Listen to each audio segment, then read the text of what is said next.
I was 56 the summer my husband asked me to give up my own bedroom for his daughter. Maple Bridge is the sort of Pennsylvania town that remembers what it used to be. The paper mill is a brick shell beside the river.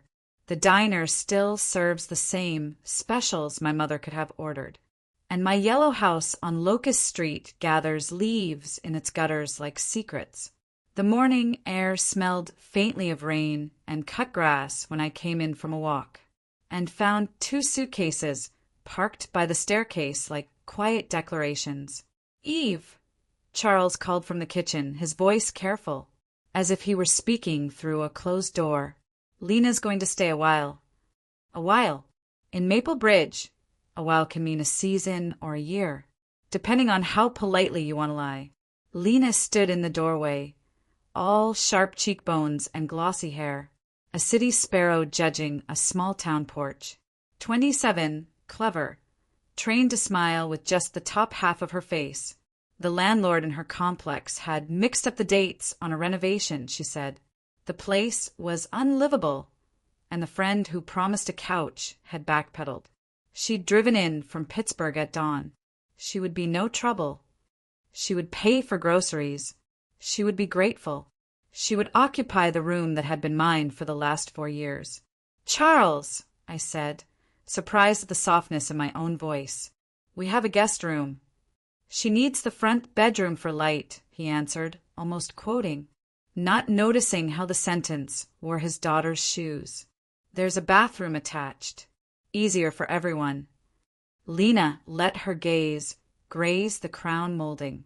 The old oak floors I'd had refinished, the walnut desk where I'd drafted stories, and thrown away pages until the wicker basket overflowed with almosts.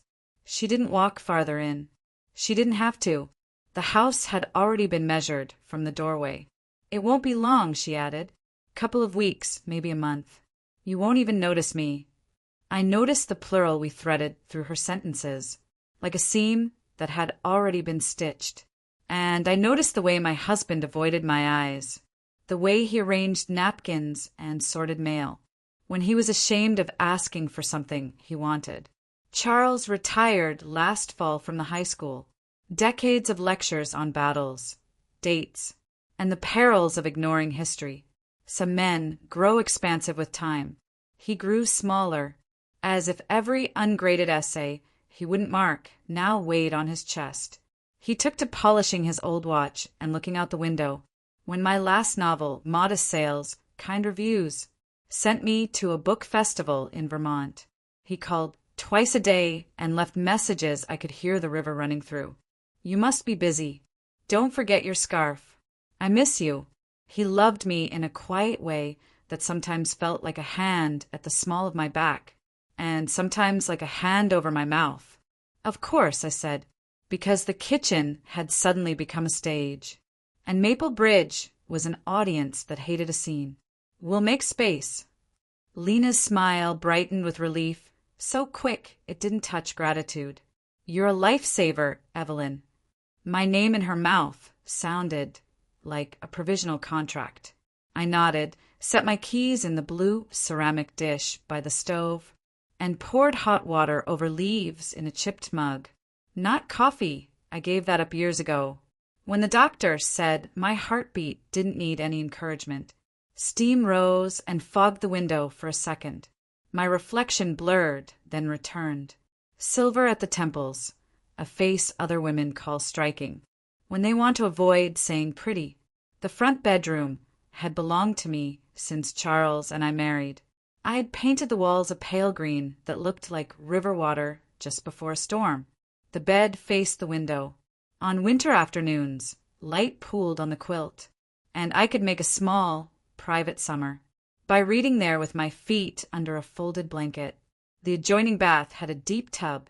That had saved me more than once from the particular kind of panic that arrives when a sentence refuses to be born. "We'll bring up your things," Charles offered, already reaching for a box that wasn't there. "It's temporary, Eve." Temporary. Maple Bridge's other favorite lie. "Lena," I asked, "what happened with your friend's couch?" "She had changes," Lena said. The hesitation, so elegant it might have been scripted, and my supervisor moved my start date. It's chaotic. Everything at once. At once. That was true for me, too. On my phone, 2 missed calls from Sloan, my agent, glowed like distant lighthouses. She'd mentioned interest from a production company the previous week, and then sent a cryptic text, "Call me today."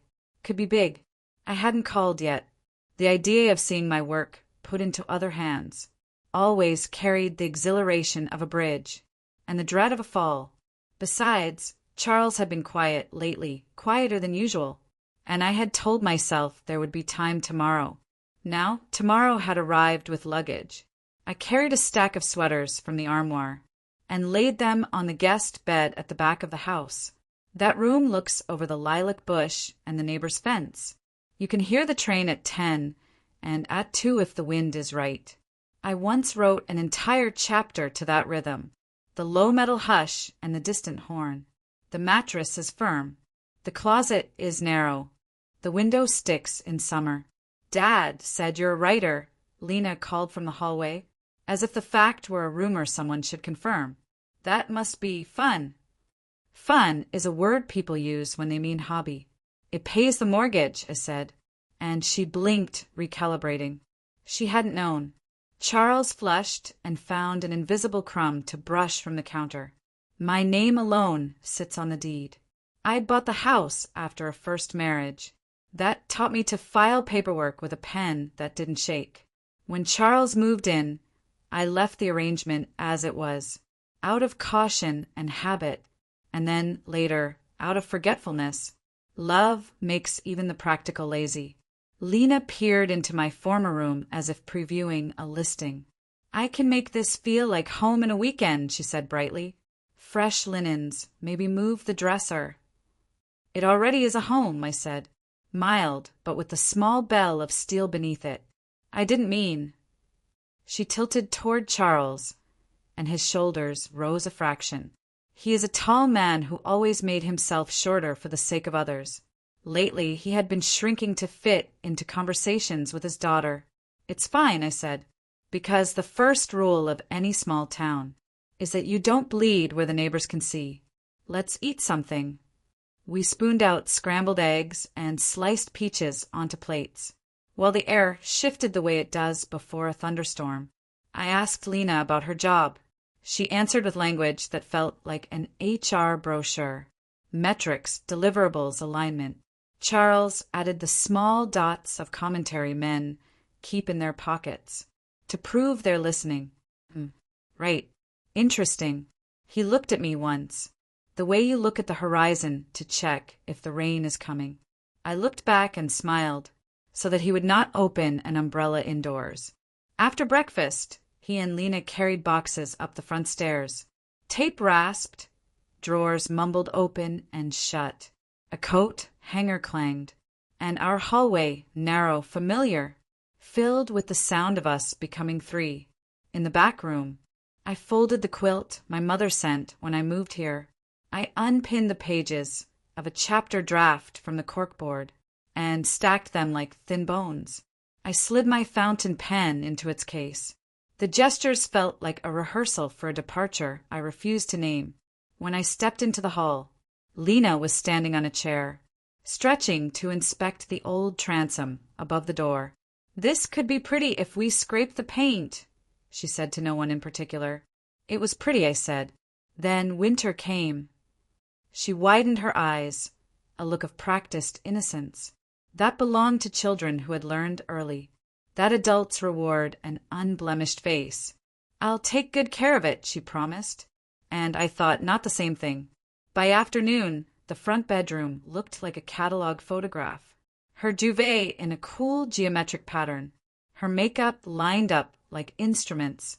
A framed print that spelled out an inspirational word I didn't believe in. My robe had vanished from the hook in the bath. My hairbrush sat in a cardboard box on the guest bed, bristling like a creature that had been startled. "I'll make dinner," I said. In our house, that sentence was neutral and therefore peacekeeping. I put water on the stove and crushed garlic beneath the flat side of a knife. then thought of all the things I was not crushing, and set the knife down carefully. When the sauce simmered, I slipped outside to the porch to call Sloane. "I've been waiting to hear your voice," she said without hello. Her words clicked fast. "A streamer wants the option on the Orchard Widow." The number they opened with made me sit down. "How many seats?" I asked, smiling despite the day. "It's an old joke between us. How many chairs a check can buy? Enough to furnish a palace if we take it to auction. Are you steady?" I was a coastline of stone. "Make them chase us." "You are wicked, Eve. I'll update the paperwork and loop in counsel. Do you want me to call your—" "Loop in counsel," I repeated, keeping names out of my mouth, because names have a way of arriving where they aren't invited. When I slipped the phone back into my pocket, our neighbor, Mr. Henley, ambled past with his dog and tipped his cap. "Storm tonight," he said, as if making small talk with the weather might persuade it to be gentle. "Looks that way," I agreed. After dinner, Lena opened a notebook and began a list titled "My New Room" in neat block letters. Charles watched her write, as if each bullet point were a tender he had bid on and won. He poured himself a thumb of ginger soda and didn't look at me. I rinsed plates under warm water and saw the tiny rainbow the soap made on the surface. When the sink drained, the rainbow went with it. That night, in the guest room, the train passed at 10. The horn caught on something inside me and dragged it a few inches across the floor of my chest. I stared at the ceiling and recited the opening lines of Books I Love until my heartbeat found its old pace. When midnight slid into the room, I rose and padded barefoot to my desk, now tucked beside the window with the sticking latch. I opened my laptop and began a new document with a title I would not yet dare to tell anyone. Locust Street. The cursor blinked. I wrote the first line. I was 56 the summer my husband asked me to give up my own bedroom for his daughter. Then I kept going, not because I felt brave, because I was angry. And anger, when you are careful with it, can be a map. In the morning, I would call a locksmith I'd used once before and ask about quiet hinges and tasteful locks. I would stop by the bank and check on a file I kept under another name, the one a younger version of me created after a different kind of leaving. I would return home with a bouquet from the farmer's market and set it in a jar on the kitchen table, like an apology no one had earned. I would smile at Lena and ask about her meetings.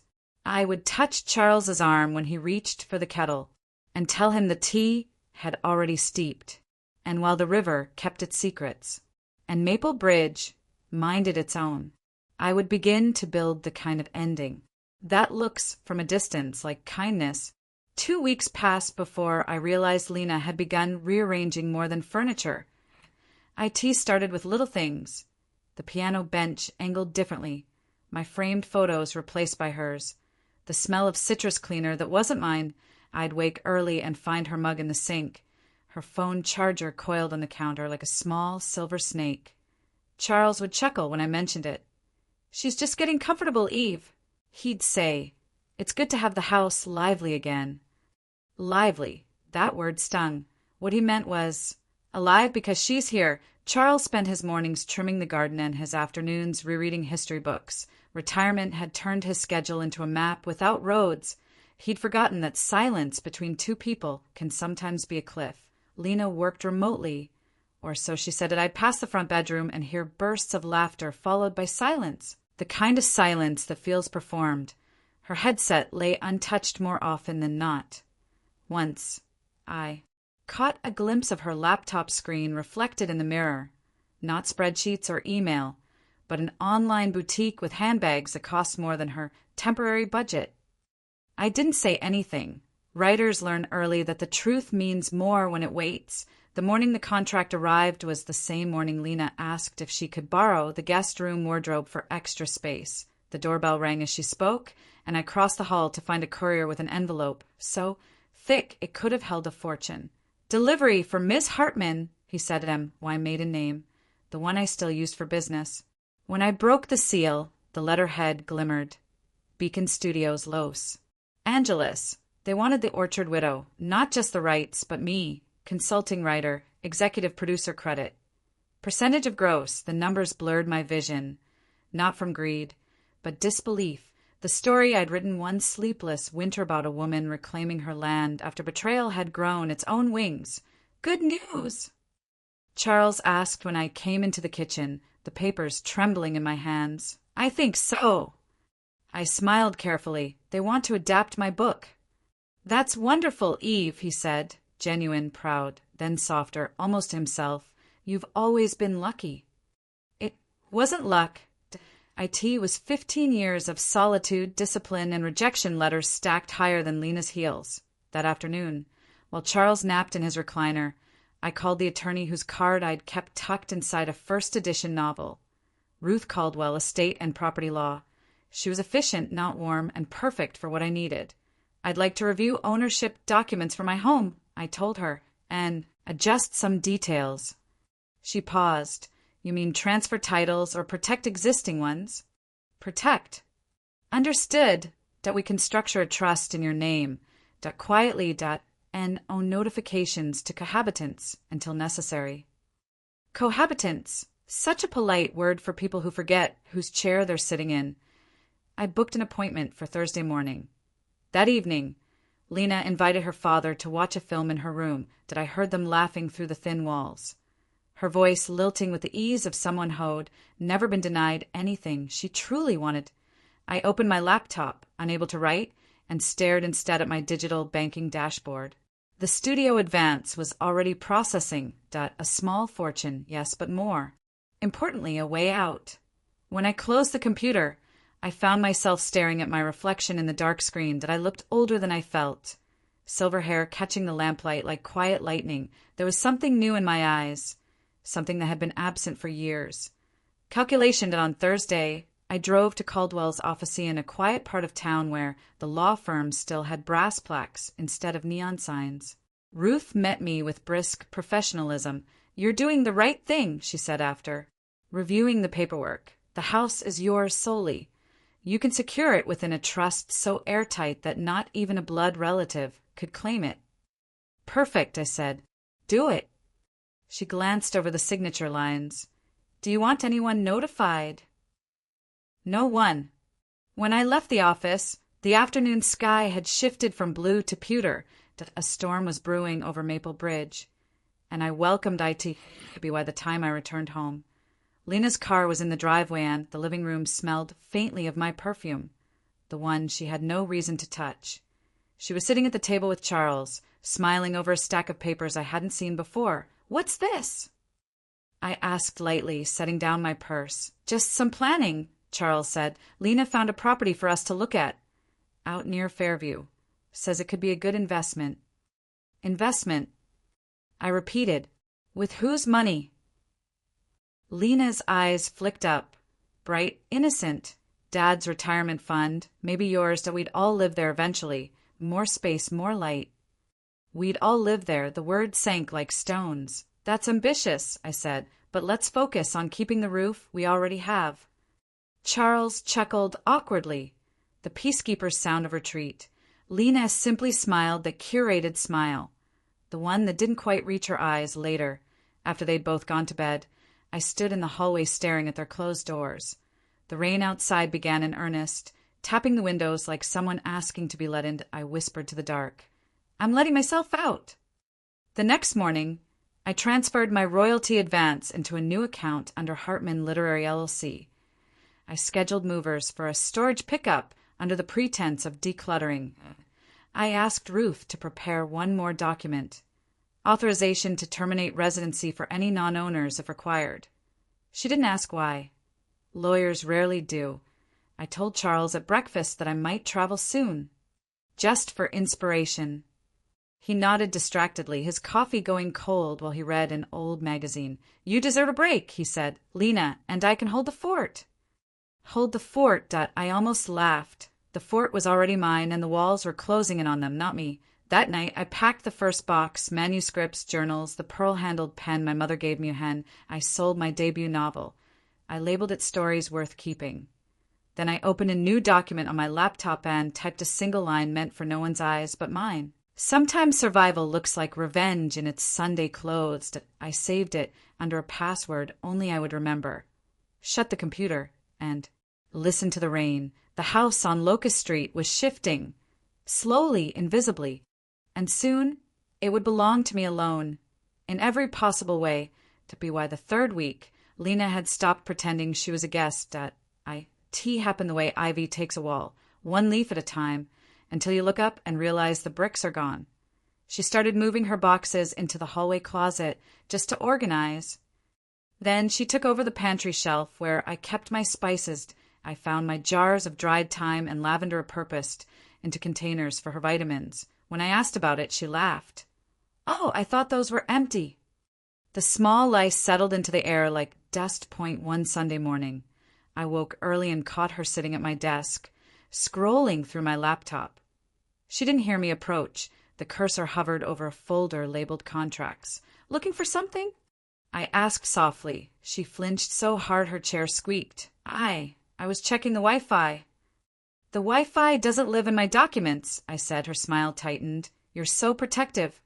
"Evelyn, I was just curious how book people work. Dad says you keep everything too secret." "Dad talks too much," I said before I could stop myself. Her eyes flashed, quick and sharp. "He's just trying to help." "You've been distant lately." "I've been writing," I replied. "That's what writers do." "Of course," she said. "But don't you think you've written enough about being misunderstood?" It was a surgical comment, clean and cruel, that I turned away before she could see my face crack. That afternoon, Charles mentioned Lena had shown him some numbers about renting out the house. "She's just exploring options," he added quickly, misreading the silence between us. "Renting this house?" I asked, careful, calm. "She thinks we could lease it for a year, try living closer to her work. Just ideas, Eve." "And where would we live?" "She'd find something. She's good with logistics." I almost laughed. "She's good with other people's property, apparently." Charles looked wounded, as though I'd struck him instead of truth. "You've never liked her." "That's not it," I said. "I don't like strangers making plans for what isn't theirs." The conversation ended the way old marriages often do, in polite silence that sounds like rain on tin.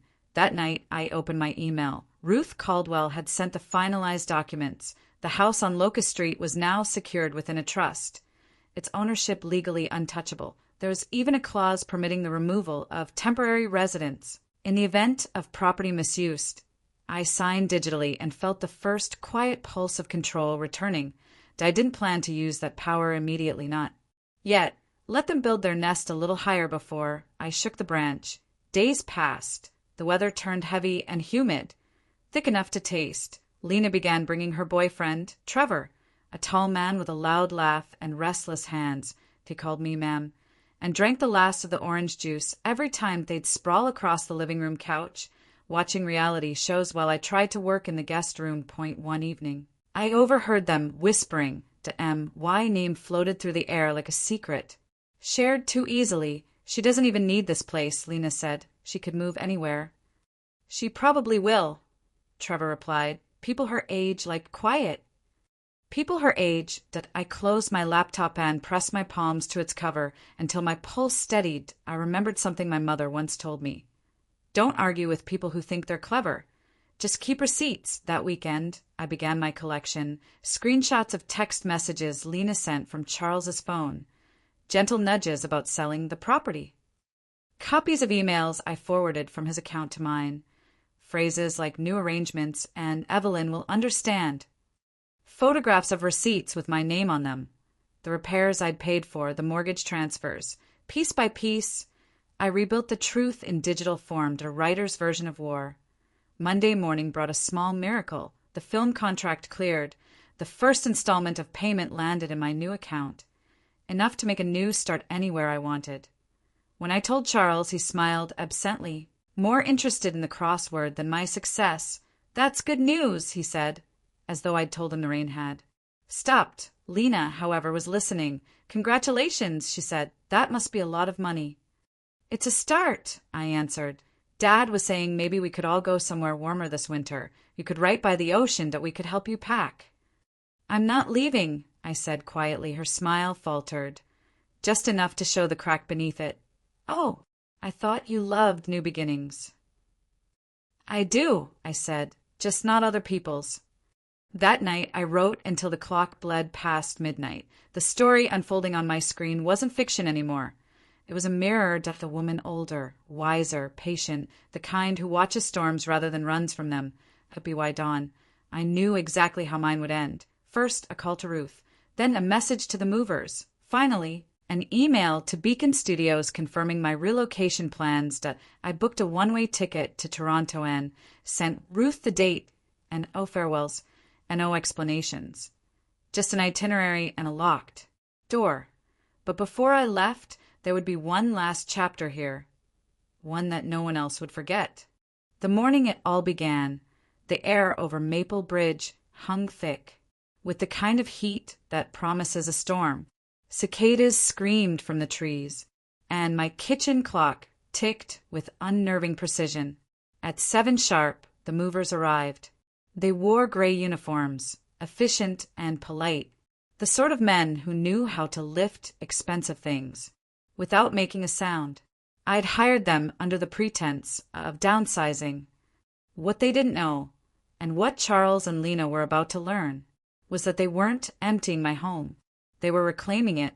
Charles stumbled into the hallway in his slippers, hair disheveled, blinking like a man who's woken to find the world rewritten. Eve, what's happening? Inventory day, I said calmly, signing the foreman's clipboard. I'm moving some items into storage. Storage? He rubbed his eyes. Without talking to me. You never liked those conversations, I reminded him. Lena appeared seconds later, barefoot, wearing one of my silk robes, the blue one Charles had given me, after my first book launch. It looked wrong on her, too young, too deliberate. Why are there strangers in the house? She demanded. You can't just. Oh, I can, I said, handing her a copy of the trust deed. You're standing in my sole property, and as of today, I'm making adjustments. She skimmed the papers, her eyes widening. You can't do this. We live here. You stayed here, I corrected. There's a difference. The movers began carrying out furniture piece by piece. My oak writing desk, the antique mirror, the shelves lined with first editions.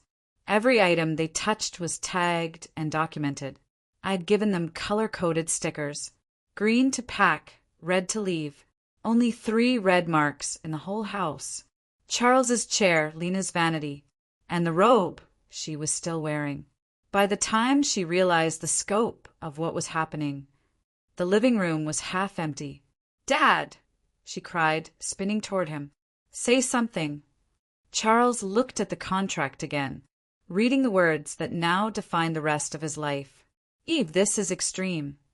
No, I said, my voice so steady it surprised even me. Extreme was asking your wife to surrender her bedroom to your daughter. This is balance. He exhaled shakily. We can talk about this. Talk. I laughed softly. You mean you talk, she plans, and I pay? That kind of talk. For the first time in years, he didn't have an answer. Lena followed me down the hall, desperation making her voice shrill. Do you know how cruel this looks? Throwing your husband and his daughter out in front of the neighbors. Don't worry, I said. They'll see the moving trucks and assume it's me leaving. You'll have your sympathy. You're insane. No, I whispered, leaning close enough that she could smell my rose perfume, the one she'd accidentally borrowed. I'm an author, I said. I just know how to write the ending first. The movers finished by noon. The sound of their boots faded down the steps, replaced by an uncanny quiet. The house looked larger, lighter, like it had taken a deep breath after holding one for years. Charles stood by the doorway, pale. Where are you going? I lifted the handle of my suitcase. North. Eve, please, let's fix this. We can. You can't fix something you don't understand broke. He reached for me, then stopped, as if realizing I was already gone in every way that mattered. I turned to Lena. She looked small now, her confidence deflating with the air conditioning hum. Your father's pension should cover a hotel for a few weeks, I said. After that, perhaps you can find your own couch to sleep on. Her jaw trembled. You'll regret this. I smiled, doubtful.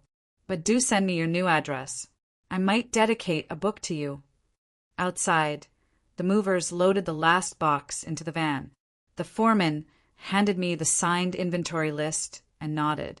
Everything accounted for, Ms. Hartman. Thank you, I said. You've been wonderful. He tipped his cap, unaware he'd just witnessed a quiet revolution. As the truck pulled away, I looked up at the house. Its peeling paint, its stoic windows, its porch swing that had carried too many silences. For the first time, it truly belonged to me. That night, I checked into the Maple Bridge Inn, the same place where traveling authors stayed during the festival each year. The manager, Mrs. Connolly, greeted me like an old friend. Moving day, Evelyn? She asked, eyeing the single suitcase. Something like that, I said. She smiled knowingly.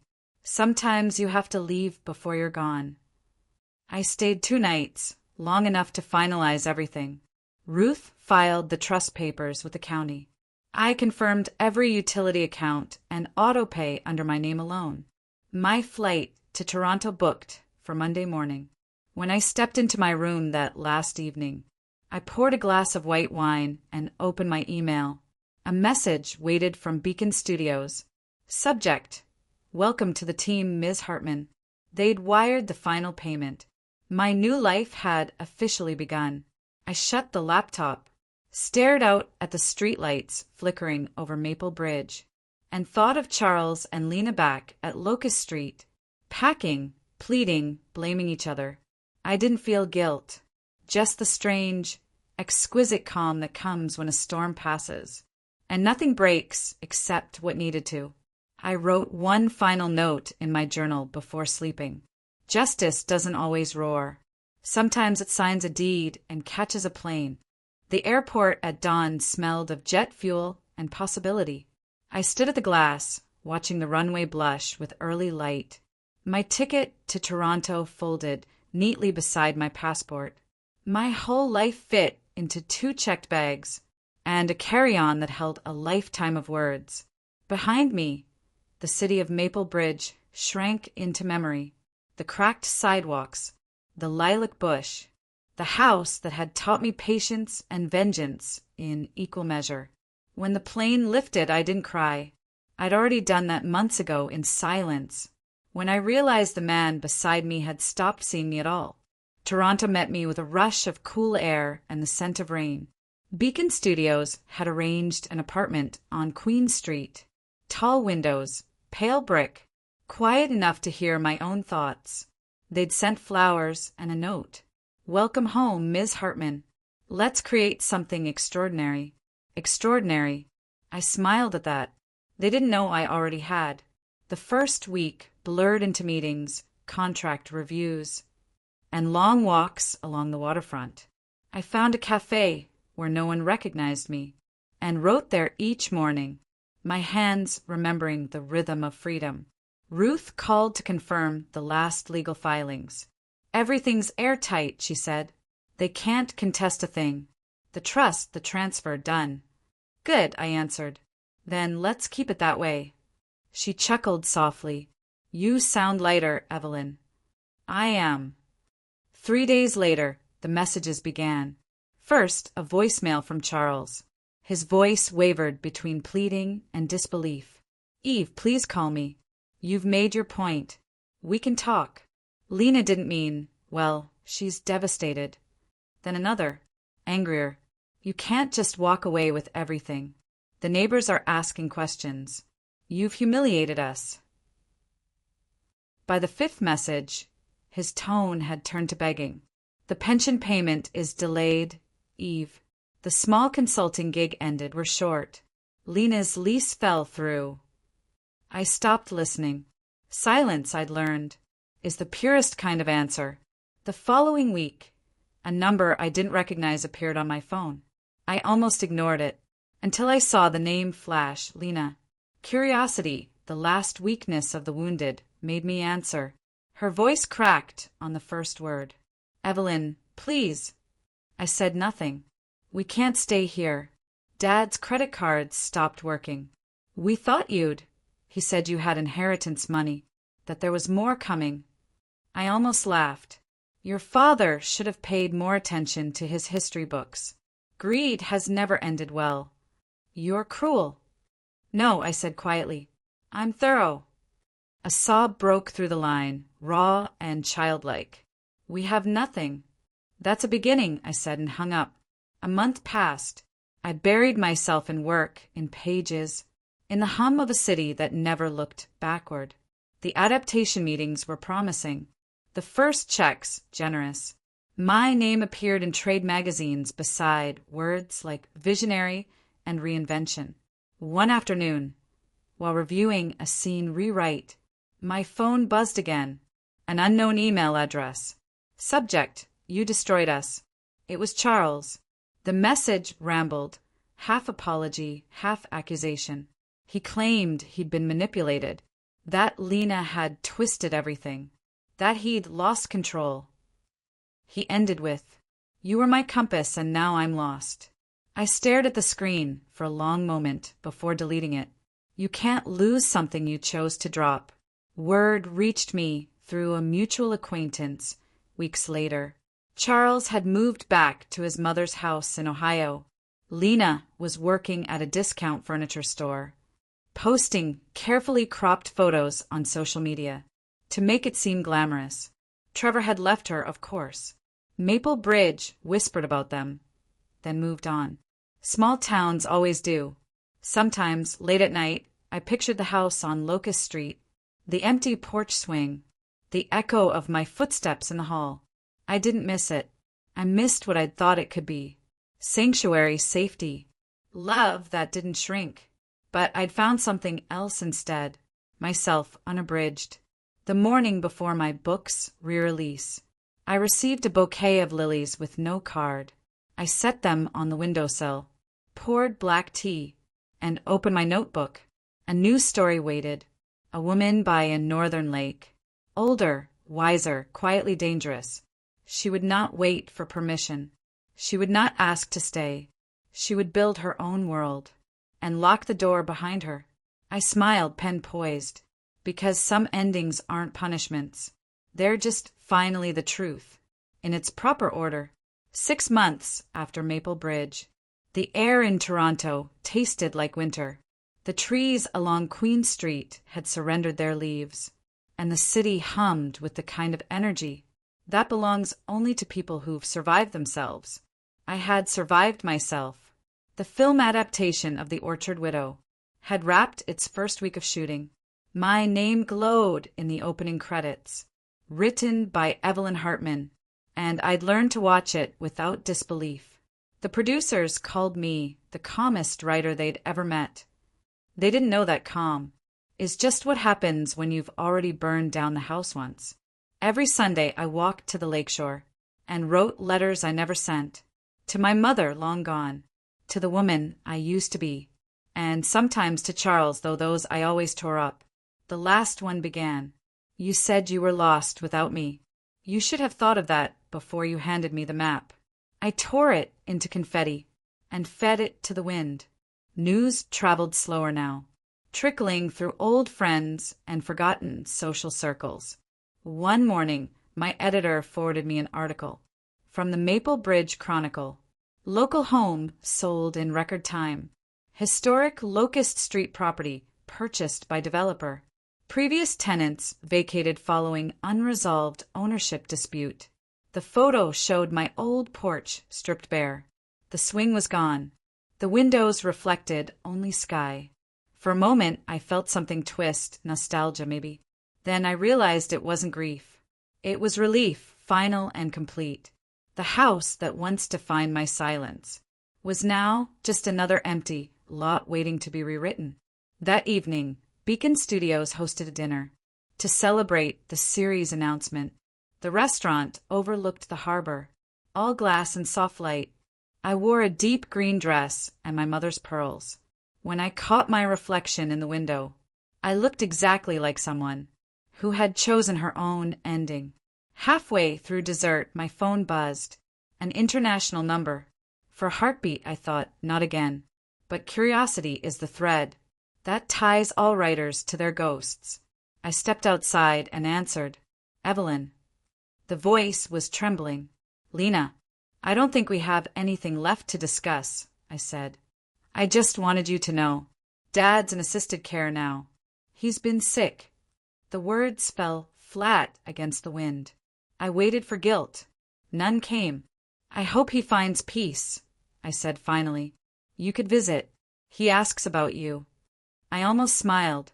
"Tell him I'm doing what he taught me best, studying history, and making sure it doesn't repeat itself." I hung up before she could reply. That night, back in my apartment, I opened the window to the sound of waves slapping the pier.